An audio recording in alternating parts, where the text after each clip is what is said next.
We were about 3 miles into the Appalachian backcountry when my cousin grabbed my arm and whispered, "Don't turn around yet." I froze. "There's someone standing between those trees, just staring at us." I turned slowly. A man stood maybe 50 yards away, perfectly still, arms at his sides, facing us. We called out. He didn't move. He didn't even blink. When we continued hiking, he was gone. But minutes later, we heard footsteps off to our right, matching our pace through the brush.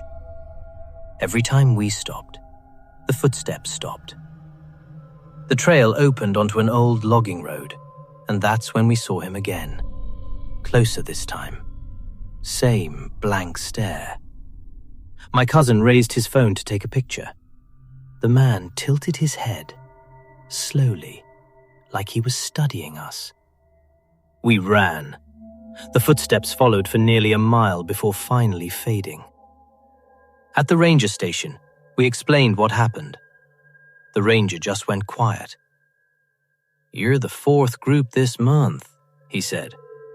"We've searched those woods. There's no one out there."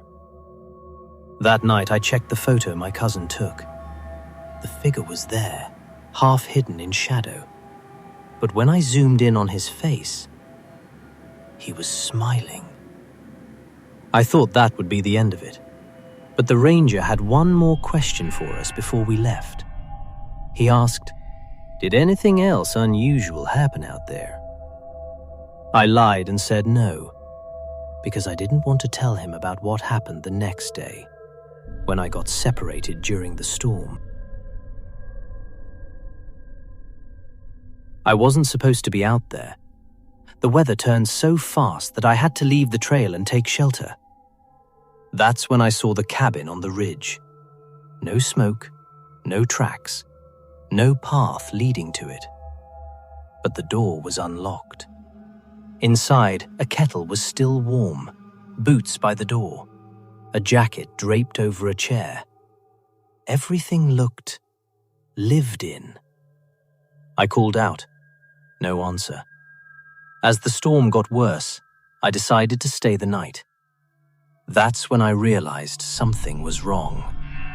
Every window was boarded from the outside, except one. The one facing the forest was wide open. Around 2:30 a.m., I heard footsteps circling the cabin.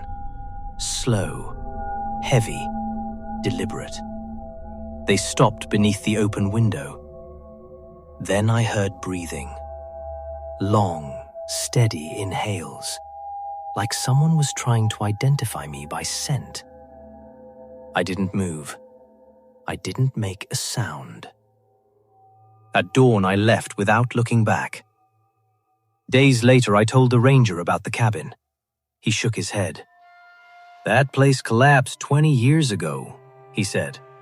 "Roof's gone, no windows left standing." He went to check anyway. When he came back, he showed me a photo. The cabin was nothing but a rotten shell.